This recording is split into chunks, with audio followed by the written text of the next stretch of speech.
Chapter 2. He literally flew in with a beaming face, gay and joyous. It was evident that he had spent those 4 days gaily and happily. One could see from his face that he had something he was longing to tell us. "Here I am," he cried out, addressing us all. "I, who ought to have been here before anyone. But I'll tell you everything directly. Everything, everything. I hadn't time to say 2 words to you this morning, Daddy, and I had so much to say to you. It's only in his sweet moments he lets me speak to him like that." He interrupted himself, addressing me. "I assure you that at other times he forbids it. And I'll tell you what he does. He begins to use my full name. But from this day I want him always to have good minutes, and I shall manage it. I've become quite a different person in these last 4 days, utterly, utterly different, and I'll tell you all about it. But that will be presently. The great thing now is that she's here. Here she is, again. Natasha, darling, how are you, my angel?" he said, sitting down beside her and greedily kissing her hand. "How I've been missing you all this time. But there it is, I couldn't help it. I wasn't able to manage it, my darling. You look a little thinner, you've grown so pale." He rapturously covered her hands with kisses and looked eagerly at her with his beautiful eyes, as though he could never look enough. I glanced at Natasha, and from her face I guessed that our thoughts were the same. He was absolutely innocent. And indeed, when and how could this innocent be to blame? A bright flush suddenly overspread Natasha's pale cheeks, as though all the blood had suddenly rushed from her heart to her head. Her eyes flashed, and she looked proudly at Prince Volkovsky. "But where have you been so many days?" she said in a suppressed and breaking voice. She was breathing in hard, uneven gasps. My God, how she loved him! "To be sure, I must have seemed to blame, and it's not only seeming, indeed. Of course I've been to blame, and I know it myself, and I've come knowing it. Katya told me yesterday and today that no woman could forgive such negligence. She knows all that happened here on Tuesday. I told her next day. I argued with her. I maintained that there is such a woman, and her name is Natasha, and that perhaps there was only one other woman equal to her in the world, and that was Katya. And I came here, of course, knowing I'd won the day. Could an angel like you refuse to forgive? He's not come, so something must have kept him. It's not that he doesn't love me. That's what my Natasha will think. As though one could leave off loving you. As though it were possible. My whole heart has been aching for you. I'm to blame all the same. But when you know all about it, you'll be the first to stand up for me. I'll tell you all about it directly. I want to open my heart to you all. That's what I've come for. I wanted to fly to you today. I was free for half a minute. To give you a flying kiss, but I didn't succeed even in that. Katya sent for me on important business. That was before you saw me in the carriage, Father. That was the second time I was driving to Katya after a second note. Messengers are running all day long with notes between the 2 houses. Ivan Petrovitch, I only had time to read your note last night, and you are quite right in all you say in it. But what could I do? It was a physical impossibility. And so I thought, tomorrow evening I'll set it all straight, for it was impossible for me not to come to you this evening, Natasha." "What note?" asked Natasha. "He went to my rooms and didn't find me. Of course he pitched into me roundly in the letter he left for me for not having been to see you. And he's quite right. It was yesterday." Natasha glanced at me. "But if you had time to be with Katerina Fyodorovna from morning till night," Prince Volkovsky began. I know what you'll say," Alyosha interrupted. "If I could be at Katya's, I ought to have had twice as much reason to be here. I quite agree with you, and will add for myself not twice as much reason, but 1,000,000 times as much. But to begin with, there are strange, unexpected events in life which upset everything and turn it topsy-turvy, and it's just things of that sort that have been happening to me. I tell you, I've become an utterly different person during the last days. New all over to the tips of my fingers, so they must have been important events." "Oh, dear me, but what has happened to you? Don't keep us in suspense, please," cried Natasha, smiling at Alyosha's heat. He really was rather absurd. He talked very fast. His words rushed out pell-mell in a quick, continual patter. He was longing to tell us everything, to speak, to talk. But as he talked, he still held Natasha's hand and continually raised it to his lips as though he could never kiss it enough. "That's the whole point. What has happened to me?" Alyosha went on. "Ah, my friends, the things I've been seeing and doing, the people I've got to know. To begin with Katya. Such a perfect creature. I didn't know her a bit, not a bit till now. Even the other day, that Tuesday when I talked about her, do you remember, Natasha, with such enthusiasm?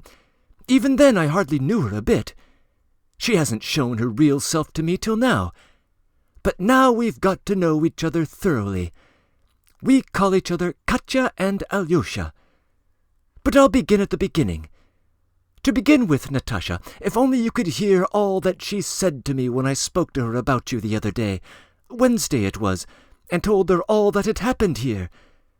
And by the way, I remember how stupid I was when I came to see you on Wednesday. You greeted me with enthusiasm. You were full of our new position. You wanted to talk to me about it all. You were sad, and at the same time you were full of mischief and playing with me, while I was trying to be dignified. Oh, fool, fool that I was! Would you believe it? I was longing to show off, to boast that I was soon to be a husband, a dignified person, and to think of my showing off to you. Ah, how you must have laughed at me, and how I deserved your ridicule." Prince Valkovsky sat in silence, looking with a sort of triumphantly ironical smile at Alyosha. He seemed to be glad that his son was showing himself so flighty and even ridiculous. I watched him carefully all that evening, and came to the conclusion that he was not at all fond of his son, though he was always talking of his warm fatherly devotion to him. "From you I went to Katya," Alyosha rattled on. "I've told you already that it was only that morning we got to know each other thoroughly, and it's queer how it happened. I don't remember how it was. Some warm words, some feelings, thoughts frankly uttered, and we were friends forever. You must know her, you must, Natasha. How she talked to me, how she interpreted you to me, how she explained to me what a treasure you are. By degrees she made me understand all her ideas, all her views of life. She's such an earnest, such an enthusiastic girl. She talked of duty, of our mission in life, of how we all ought to serve humanity, and, as we thoroughly agreed after 5 or 6 hours of conversation, we ended by swearing eternal friendship, and that we would work together all our lives." "Work at what?" asked his father in astonishment. "I'm so changed, father, that all this must surprise you. I know all your objections beforehand," Alyosha responded triumphantly. "You are all practical people. You have so many grave, severe principles that are out of date. You look with mistrust, with hostility, with derision at everything new, everything young and fresh. But I'm not the same now as you knew me a few days ago. I'm a different man. I look everything and everyone in the world boldly in the face. If I know that my conviction is right, I will follow it up to its utmost limit, and if I'm not turned aside from my path, I'm an honest man. That's enough for me. You can say what you like after that. I believe in myself." "Oh-ho," said the prince jeeringly. Natasha looked round at us uneasily. She was afraid for Alyosha, It often happened that he showed to great disadvantage in conversation, and she knew it. She did not want Alyosha to make himself ridiculous before us, and especially before his father. "What are you saying, Alyosha? I suppose it's some sort of philosophy," she said. "Someone's been lecturing you. You'd much better tell us what you've been doing." "But I am telling you," cried Alyosha. "You see, Katya has two distant relations, cousins of some sort, called Lavinka and Borinka. One's a student, the other's simply a young man. She's on friendly terms with them, and they're simply extraordinary men. They hardly ever go to the countess's, on principle. When Katya and I talked of the destiny of man, of our mission in life and all that, she mentioned them to me, and gave me a note to them at once. I flew immediately to make their acquaintance. We became close friends that very evening. There were about 12 fellows of different sorts there, students, officers, artists. There was one author. They all know you, Ivan Petrovitch. That is, they've read your books and expect great things of you in the future. They told me so themselves. I told them I knew you and promised to introduce them to you. They all received me with open arms like a brother. I told them straight off that I should soon be a married man, so they received me as a married man. They live on the 5th story, right under the roof. They meet as often as they can, chiefly on Wednesdays at Lavinka's and Borinka's. They're all fresh young people filled with ardent love for all humanity. We all talked of our present, of our future, of science and literature, and talked so well, so frankly and simply. There's a high school boy who comes too. You should see how they behave to one another, how generous they are. I've never seen men like them before. Where have I been all this time? What have I seen? What ideas have I grown up in? You are the only one, Natasha, who has ever told me anything of this sort. Ah, Natasha, you simply must get to know them. Katya knows them already. They speak of her almost with reverence. And Katya's told Lavinka and Borinka already that when she comes into her property, she'll subscribe 1,000,000 to the common cause at once." "And I suppose Lavinka and Borinka and all their crew will be the trustees for that 1,000,000? Prince Velkovsky asked. "That's false, that's false! It's a shame to talk like that, father!" Alyosha cried with heat. "I suspect what you're thinking. We certainly have talked about that 1,000,000 and spent a long time discussing how to use it.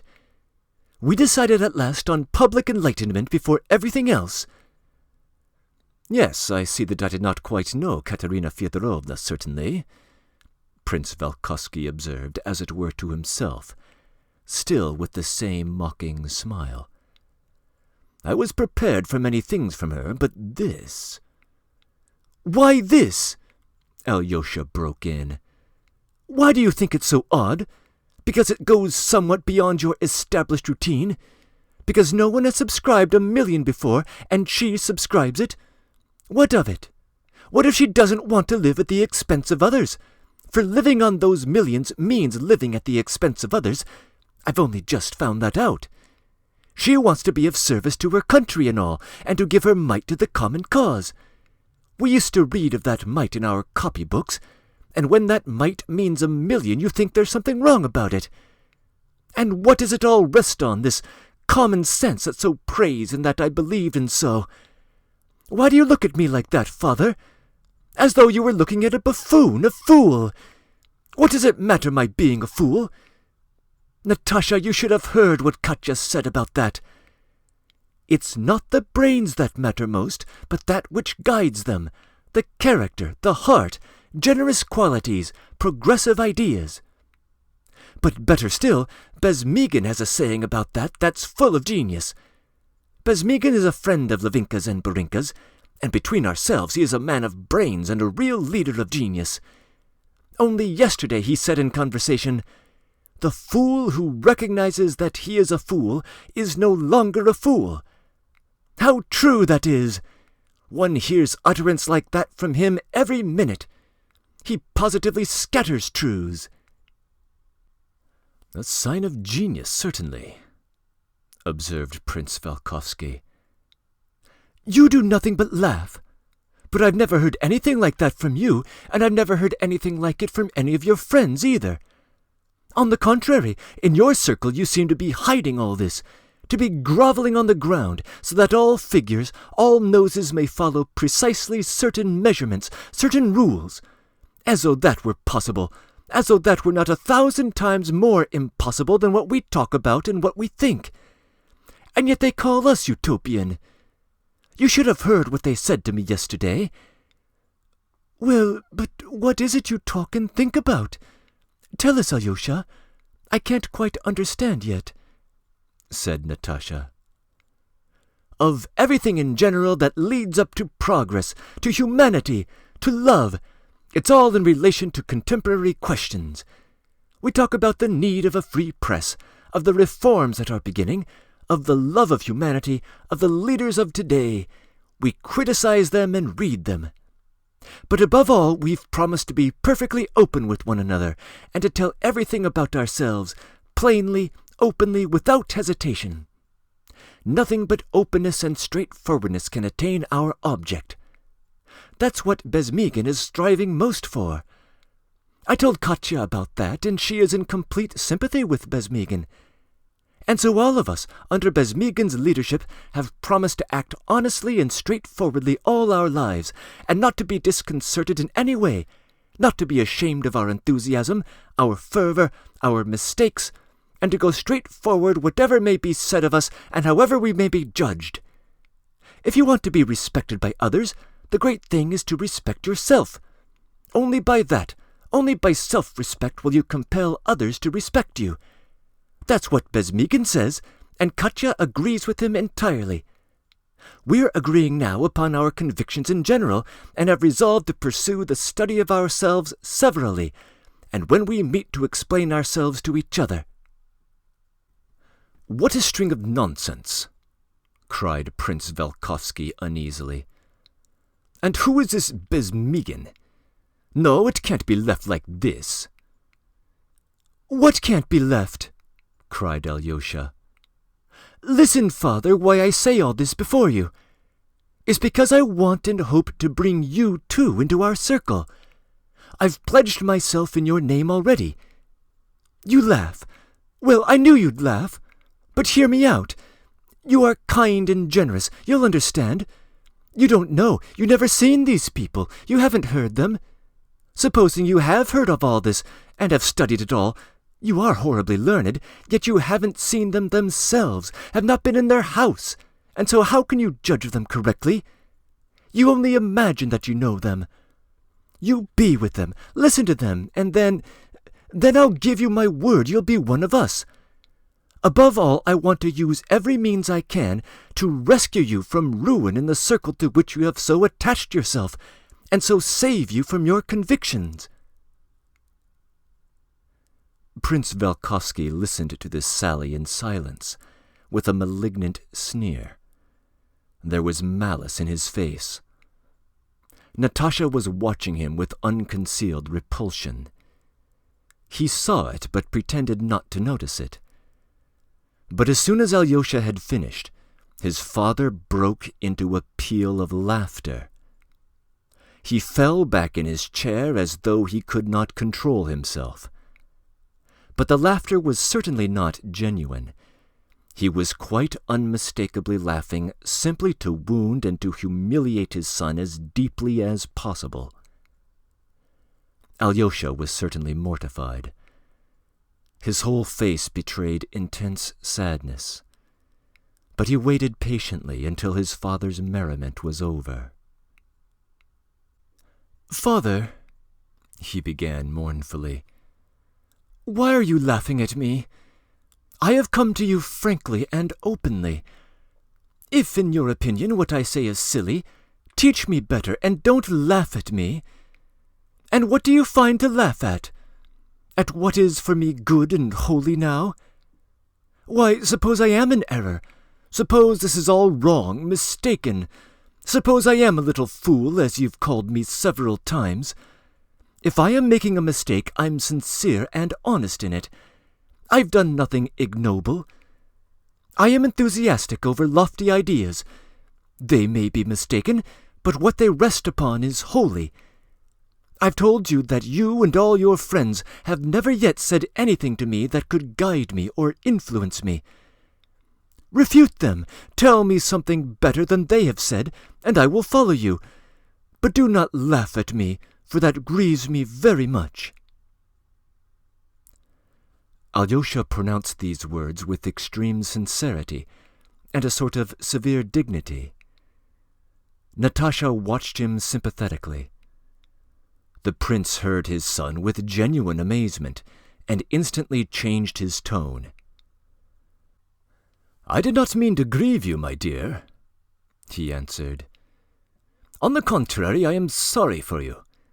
You are preparing to take such a step in life that it is only seemly for you to leave off being such a feather-headed boy. That's what is in my mind. I could not help laughing, and I had no wish to hurt your feelings." "Why was it that I thought so?" said Alyosha with bitter feeling. "Why has it seemed for a long time past that you look at me as though you were antagonistic to me, with cold mockery, not like a father?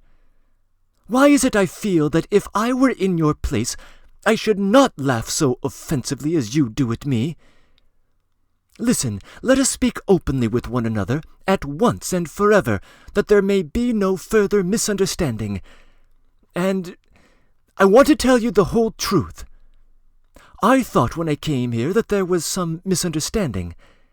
It was not like this that I expected to meet you all together. Am I right? If I am, wouldn't it be better for each of us to say openly what he feels? How much evil may be averted by openness?" Speak, Alyosha," said Prince Volkovsky. "What you propose is very sensible. Perhaps you ought to have begun with that," he added, glancing at Natasha. "Don't be angry with my perfect frankness," began Alyosha. "You desire it and call for it yourself. Listen, you have agreed to my marriage with Natasha. You've made us happy by doing so, and for the sake of it you have overcome your own feelings. You have been magnanimous, and we have all appreciated your generosity. But why is it now that with a sort of glee you keep hinting that I'm a ridiculous boy and am not fit to be a husband? What's more, you seem to want to humiliate me and make me ridiculous and even contemptible in Natasha's eyes. You are always delighted when you can make me look absurd. I've noticed that before now, for a long time past, as though you were trying for some reason to show us that our marriage is absurd and foolish, and that we are not fitted for one another. It's really as though you didn't believe yourself in what you designed for us, as though you look upon it all as a joke, as an absurd fancy, as a comic farce. I don't think so only from what you've said today. That very evening, that Tuesday when I came back to you from here, I heard some strange expressions from you which surprised and hurt me. And on Wednesday, too, as you were going away, you made some allusions to our present position, and spoke of her, not slightingly, quite the contrary, but yet not as I would like to hear you speak, somehow too lightly, without affection, without the respect for her. It's difficult to describe, but the tone was clear. One feels it in one's heart. Tell me that I'm mistaken. Reassure me, comfort me, and her, for you've wounded her too. I guessed that from the first moment I came in." Alyosha said this with warmth and resolution. Natasha listened to him with a certain triumph, and, her face glowing with excitement, she said, as though to herself, once or twice during his speech, Yes, that's true." Prince Volkovsky was taken aback. "My dear boy," he answered, "of course I can't remember everything I said to you, but it's very strange you should have taken my words in that way. I'm quite ready to reassure you in every way I can. If I laughed just now, that was quite natural. I tell you that I tried to hide under a laugh my bitter feeling. When I imagine that you are about to be a husband, it seems to be now so utterly incredible, so absurd, excuse my saying so, even ludicrous. You reproach me for that laugh, but I tell you that it is all your doing. I am to blame too. Perhaps I haven't been looking after you enough of late, and so it's only this evening that I have found out of what you are capable. Now I tremble when I think of your future with Natalia Nikolaevna. I have been in too great a hurry. I see that there is a great disparity between you. Love always passes, but incompatibility remains forever. I am not speaking now of your fate, but if your intentions are honest, do consider. You will ruin Natalia Nikolaevna as well as yourself. You certainly will. Here you've been talking for an hour of love for humanity, of the loftiness of your convictions, of the noble people you've made friends with. But ask Ivan Petrovitch what I said to him just now as we climbed up that nasty staircase to the 4th story, and were standing at the door, thanking God that our lives and limbs were safe. Do you know the feeling that came into my mind in spite of myself? I was surprised that, with your love for Natalia Nikolaevna, you could bear to let her live in such a flat. How is it you haven't realized that, if you have no means, if you are not in a position to do your duty, you have no right to be a husband, you have no right to undertake any responsibilities? Love alone is a small matter. Love shows itself in deeds, but your motto is, live with me if you have to suffer with me. That's not humane, you know, not honorable to talk of love for all humanity, to go into raptures over the problems of the universe, and at the same time to sin against love without noticing it. It's incomprehensible. Don't interrupt me, Natalia Nikolaevna, let me finish. I feel it too bitterly. I must speak out. You've been telling us, Alyosha, that during these last days you have been attracted by everything that's honorable, fine, and noble, and you have reproached me that among my friends there are no such attractions, nothing but cold common sense. Only imagine, to be attracted by everything lofty and fine, and, after what happened here on Tuesday, to neglect for 4 whole days the woman who, one would have thought, must be more precious to you than anything on earth. You positively confess that you argued with Katerina Fyodorovna that Natalia Nikolaevna is so generous and loves you so much that she will forgive you your behavior. But what right have you to reckon on such forgiveness and make bets about it? And is it possible you haven't once reflected what distress, what bitter feelings, what doubts, what suspicions you've been inflicting on Natalia Nikolaevna all this time? Do you think that because you've been fascinated there by new ideas, you had the right to neglect your first duty? Forgive me, Natalia Nikolaevna, for breaking my word. But the present position is more important than any promise. You will realize that yourself. Do you know, Alyosha, that I found Natalia Nikolaevna in such agonies of distress that it was plain what the hell you had made of these 4 days for her, which should, one would have thought, have been the happiest in her life? Such conduct on one side and on the other. Words, words, words. Am I not right? And you can blame me when it's entirely your own fault. Prince Volkovsky finished. He was really carried away by his own eloquence and could not conceal his triumph from us. When Alyosha heard of Natasha's distress, he looked at her with painful anxiety. But Natasha had already come to a decision. "Never mind, Alyosha, don't be unhappy," she said. "Others are more to blame than you. Sit down and listen to what I have to say to your father. It's time to make an end of it." "Explain yourself, Natalia Nikolaevna," cried the prince. "I beg you most earnestly. For the last 2 hours I have been listening to these mysterious hints. It is becoming intolerable, and I must admit I didn't expect such a welcome here." "Perhaps because you expected so to fascinate us with words that we should not notice your secret intentions. What is there to explain to you? You know it all and understand it all yourself. Alyosha is right. Your first desire is to separate us. You knew beforehand, almost by heart, everything that would happen here after last Tuesday, and you were reckoning on it all.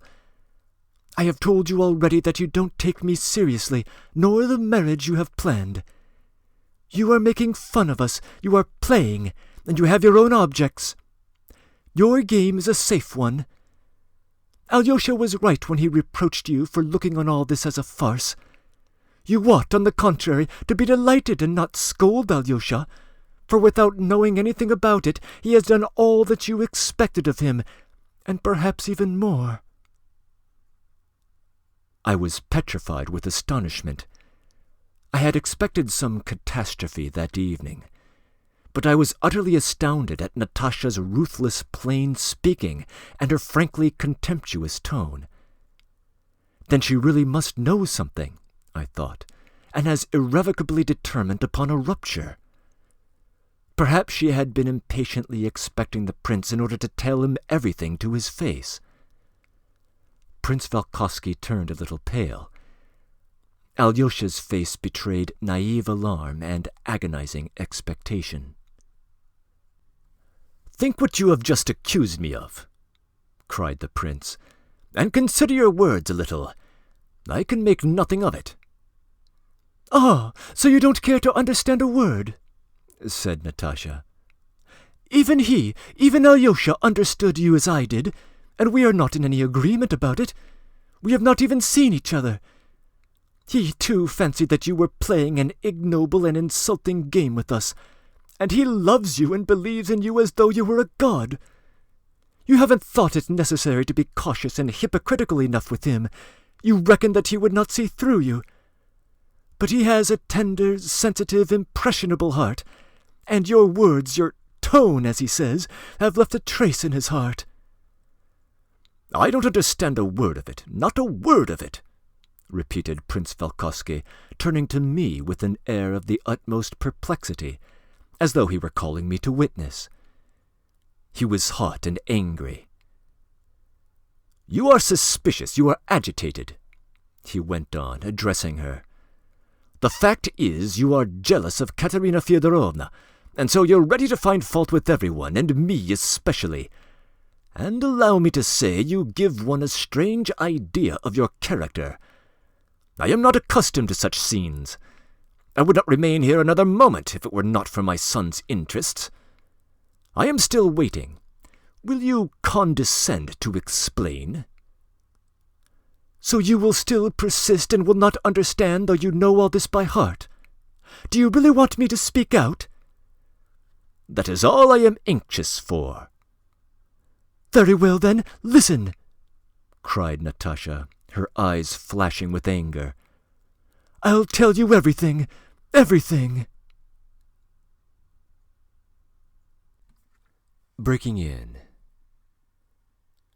This chapter, like several earlier passages, carries an autobiographical touch.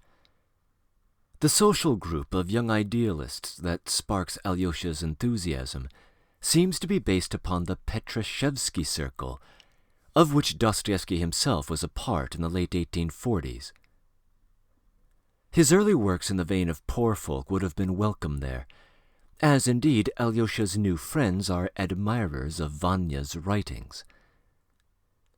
The presentation here of the group as a bunch of naive, wide-eyed utopians was a safe play for Dostoevsky in 1861, but it papers over a secret, dangerous inner group among the Petrashevsky crowd, which prompted the arrest of several of their members, including our author, in 1849. Naturally, the utopian socialists would have been looked upon with disdain by aristocrats, whose interests were best served by the status quo. Volkovsky's reaction, then, is quite believable. End of comments.